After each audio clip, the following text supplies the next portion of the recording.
Hello, everyone. I just wanted to do a little video to talk about uh, the Y Haplogroup T and all the SNP datings, all the datings of all the branches in the Y Haplogroup T tree, because I feel like a lot of people have taken for granted or taken as Bible what the datings that are currently on the tree are for all the branches, and even though some of them have changed and we know it's a moving target. But what I wanted to explore, talk about, and ask if anyone out there has any input they could give in addition to what I'm going to say, that maybe could bring clarity to it, because as I understand it, there is a limit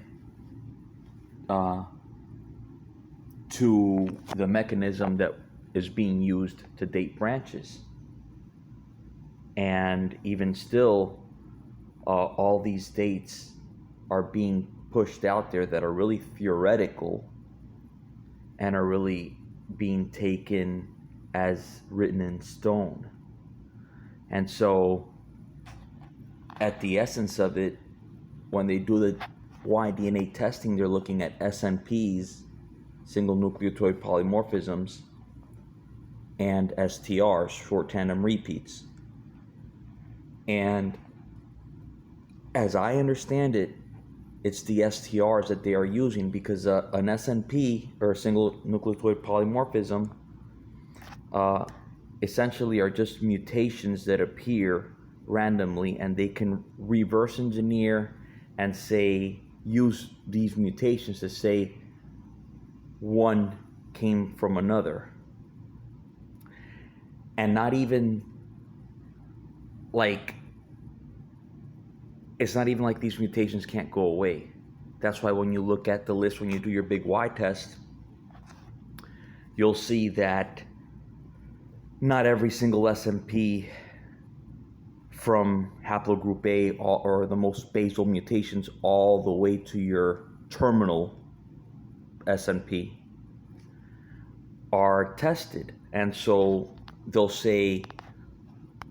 leave it in blank, and they'll say, instead of being colored in green or red, they'll say presumed to be positive for, right? Because they didn't test it. And it could even actually occur that an SMP that they have dated to have occurred thousands of years ago may not be present, and it could come up as red, as negative. But if you have all of the mutations that they say happen after, then you still belong on that lineage. It's not like you just appeared out of nowhere. It's just that amino acid at that specific location changed into one of the other three amino acids. It's not that it's a break in the lineage or anything like that. And also, I think that a lot of people think that SNP or haplogroups that are like haplogroup A, B, C, that are at the base of the tree, that they have a shorter chain of information, or a shorter chromosome, which is absolutely not the case. They has just the same amount of information. The only thing is that they haven't found another person, because these haplogroups are rarer. They haven't found another person in modernly that has these matching SNPs to actually name a branch. so they're not able to name the branch, but or claim the discovery, because they will not establish. Mutations happen all the time, but they won't establish it as a branch unless they know for sure that this was passed on to somebody else. The only way to know is if modernly they find another tester that has all these mutations coinciding, all these differences coinciding, and then they'll name this is a new branch. Okay. But as far as the STRs, that, as I understand, is what is used to do the dating, and I do understand, we're gonna oversimplify perhaps, but not that much. But I do understand that different STRs have different rates of mutation. That being said, an STR, a short tandem repeat, is a chain of a sequence of amino acids that they see that repeats over, 13 times, 15 times, 25 times. But this is literally, quite literally, a physical structure. And I was thinking of ways of how to explain it. And it's basically like a deck of, like a house of cards. If you get a deck of cards and say, hey, I'm going to build a house, I'm going to stack them up and make a tower, right? The higher you go, the more unstable that house of cards becomes before it collapses. And that's the same that happens with the STRs, right?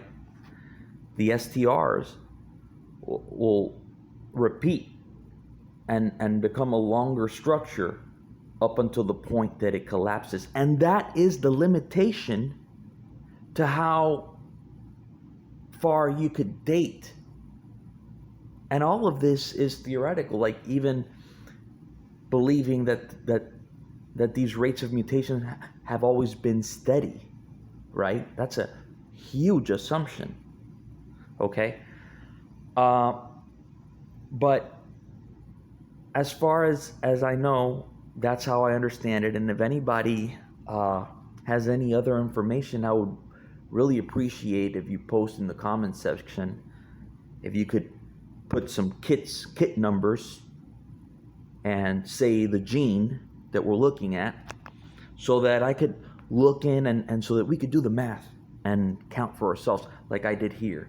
I did a little chart here, and I didn't put all of the haplogroups in existence, but as an example. All right, and a couple of years ago, I was trying to understand this, and I even got on the phone with a big Y expert at FTDNA, and he explained how they did the datings on the branches. And I understand that he was oversimplifying things to me, perhaps. But this is what he told me. He said that per every difference that there is in these 111 STRs, they estimate that each difference happens every 3 generations. There's people that dispute this. Nathaniel Jensen, as I recall, I think he says it's something like 3 per generation, not 1 every 3 generations. So anyhow, people say different things. But this is FTDNA. 1 difference every 3 generations. And they calculate 3 generations to happen in 80 years. Okay? So you take the number of differences and you multiply it by 80, and that gives you the date of the branch, right? Years before present, YBP. Years before present. Okay, so here on the screen, I made a chart, and I have, going back to what they say, the Neanderthals and the Denisovans. So I have over here, they claim on the FTDNA website that they estimate that the Denisovans diverged from the human Y chromosome 705,000, BCE. I like to say BC. But anyhow, and that Neanderthals diverged from, anatomically modern, or actually, they'll probably say that they weren't, or I don't, where we would have been in their evolutionary chain. Whatever, that's irrelevant for what we're talking about right now. But that ancestor diverged 368,000 BCE, and then the most basal mutation that every single human, anatomically modern human man has is this mutation right here that they named A-PR2921. And they say that emerged, that we all men alive today share a man that had that mutation 232,000 years before Christ. Okay. They say BCE, I say BC. Okay. So what I did is I literally went into public projects at FTDNA and wrote down some kit numbers, and I wrote down all the STRs, and I compared them to mine and calculate the date based off the own math, the same math that they told me, and it gives a wildly different result. Okay, and that's what I wanted to show and look at. But I want to say, I'm not saying that this is correct. What I'm saying is that this is just all theoretical, and people are when I talk about why Haplogroup T and how there's many branches that Jewish, obviously Jewish, ancient Jewish ancestor, a lot of people scoff and laugh, and they say, Haplogroup T emerged 28,000 years ago. And how can you even assert that intelligently? Like, that's a theory. You do realize that there's no way that you could prove the math. But even by their math, all these datings are wildly overcalculated. So my kit is here, but here we're going to compare two men that have kits. I'm omitting their names, but the kit numbers are here. And if you have a little rigor, you could find them yourself and do the math. So I compared all the STRs between these two kits. These men, they are some of my matches. But these two guys in particular are from the Azores Islands, particularly from that collection of islands. They're from an island called Isla Terceira. Interesting fact, there's a port on that island that is called Porto Judeo, which means Port of the Jews. And they started inhabiting those, Portugal discovered and started inhabiting these islands in the early 1400s. Okay? And these two guys, have four differences. This is the only one because the other ones have a lot more differences, so this is the only one I'm going to even attempt to do this. But I just want to point out, let me see if I could do it with a screenshot, and then let me just get that up.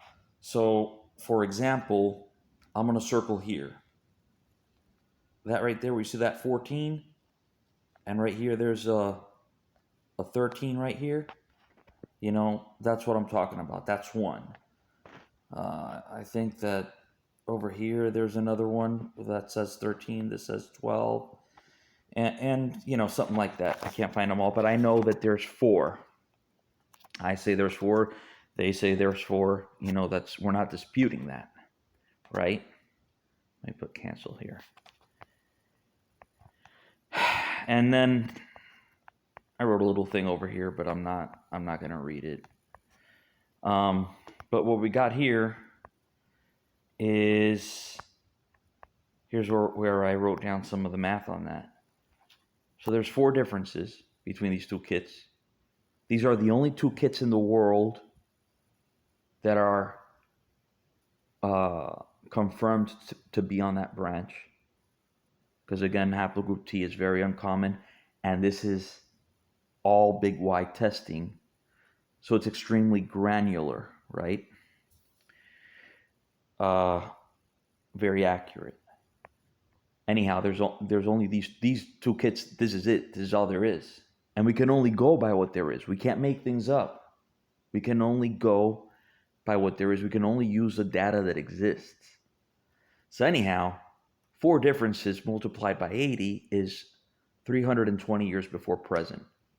But FTDNA, for some reason, wrote 374 years before present. And again, I know different genes, different rates of mutation. I understand. But once again, let's say there is a limit to that. There is a limit to that. If you get a basketball and go outside to the middle of the road in front of your house, and you wind back and you roll that ball down the road, you know, wherever it stops, if you know that the mechanism of getting the ball from that point A to point B, or in rolling it down the road, you can say, well, if someone rolled this ball in this fashion, and I know that for a fact, and I find it at this spot, you can begin to make calculations on what's the maximum distance that someone could roll a ball, and, you know, make a radius around that, and, you know, begin to guess, right?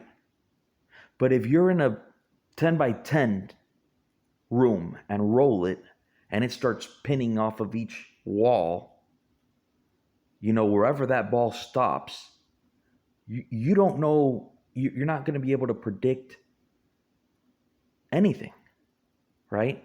And the unstable structure of these STRs, of these amino acids, the physical structure of it being unstable, is literally like a barrier. You know, one you can only guesstimate as far as that structure could grow to be before it collapses. And beyond that, there's literally no telling. So you can't guess. It's dishonest. It's not right.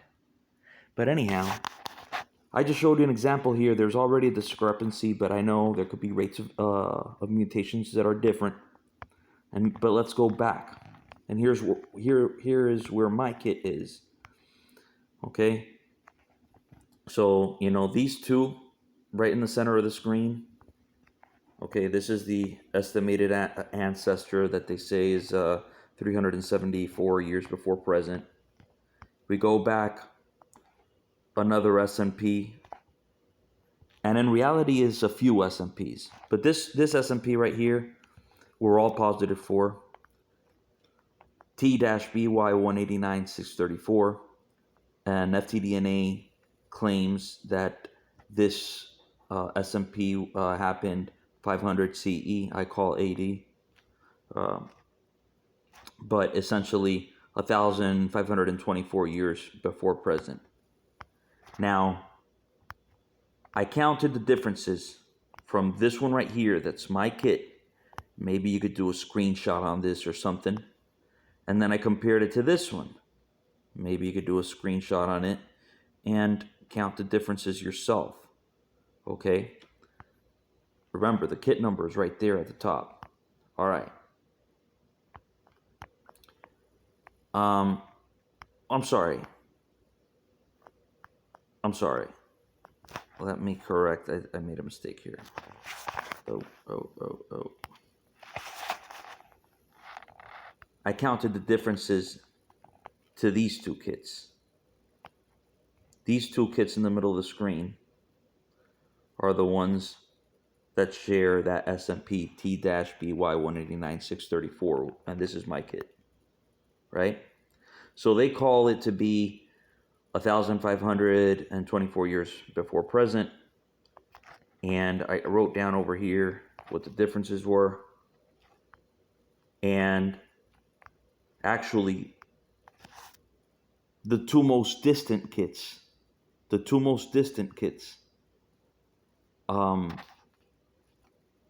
they're written down right there. You could find them. They're in the public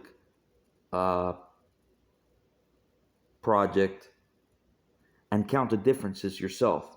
There's 23 differences, and in this case, that yields something a little different. It goes the other way, because where do I have it? I may have not put it in, but anyhow, it's about 1,800 years before present by that calculation. All right. Going back further back, I counted from this, my kit, to this kit. And the thing about this kit is that it shares the most basal mutation that is considered to be Y haplogroup T. Every single person that is Y haplogroup T has this mutation, which is T-M184, that they say is 26,000 BC or 28,000 years before present. Okay, and let me come back over here. And the amount of differences that I counted on that are 78 differences. 78 differences. And I'm on the T1 branch, and that kit that we compared to is on the T2 branch. The S&P we share is T-M184, again, that they say the common ancestor was 28,000 years ago. But 78 multiplied by 80 is only 6,240 years before present. If that's not even an overcalculation, but we don't know. But that's what they say. But that's according to their math. There's a big difference from 28,000 to 6,240.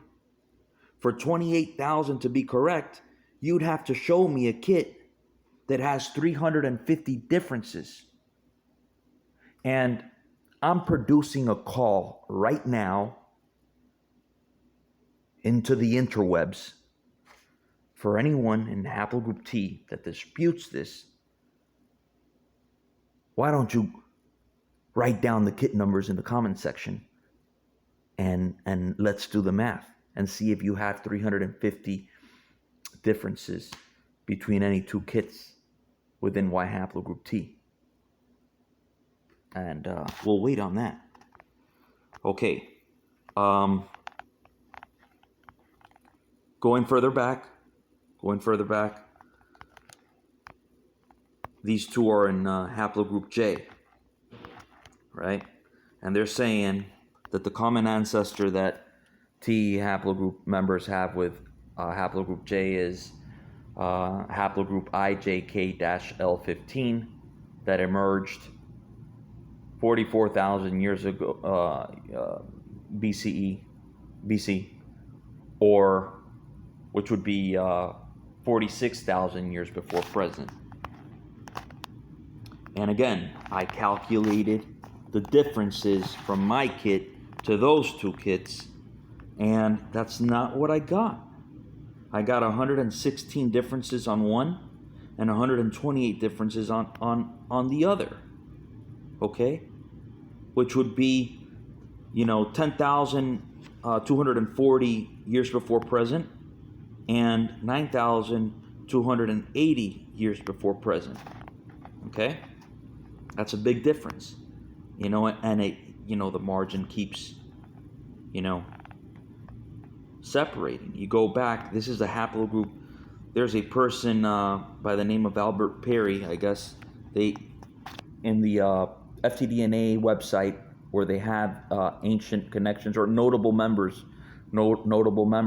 they have this gentleman, Albert Perry, because this particular branch is exceedingly rare. I think there's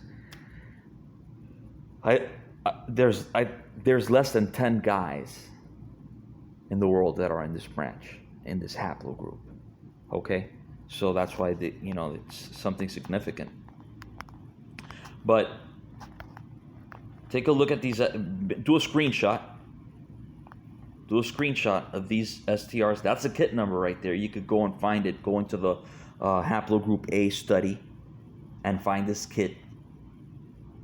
So you could see that those numbers that I'm right, I'm not making them up. You could use the interweb and find it, okay? And then I'm comparing it again to my kit right here, okay? Which you could find as well, all right? So what do they say? What does FTDNA say? The science says that the common ancestor is, 232,000 years before Christ, or 234,000 years before present. And how many differences did I have with him? I had 187 differences to that kit. I had 187 differences multiplied by 80. That's 14,960 years before present, right? And that's a huge disparity. I made a typo here because it's not 150. They're saying 232,000, which I think is hilarious. But I don't know, people somehow, I don't know why. There's a limit. There is a limit. There's only so many times that an STR could repeat. Absolutely, there's a limit. Absolutely, there's a limit. You cannot make these assertions, and I don't think they have. I think that these are projections, and I don't know how they could be so wildly different, to what we're calculating here. Someone would please explain that. But there's absolutely a limit, and I don't believe that they're making that assertion. I think that people are taking it as a fact, something that they've made a theory, and they're absolutely taking it as if it's written in stone, and it literally is not. And it's very likely that it's not true. And this has come up, when I've shown certain pictures that show all of the Jewish lineages that are within Y haplogroup T, and I'm gonna find here for you, just one second.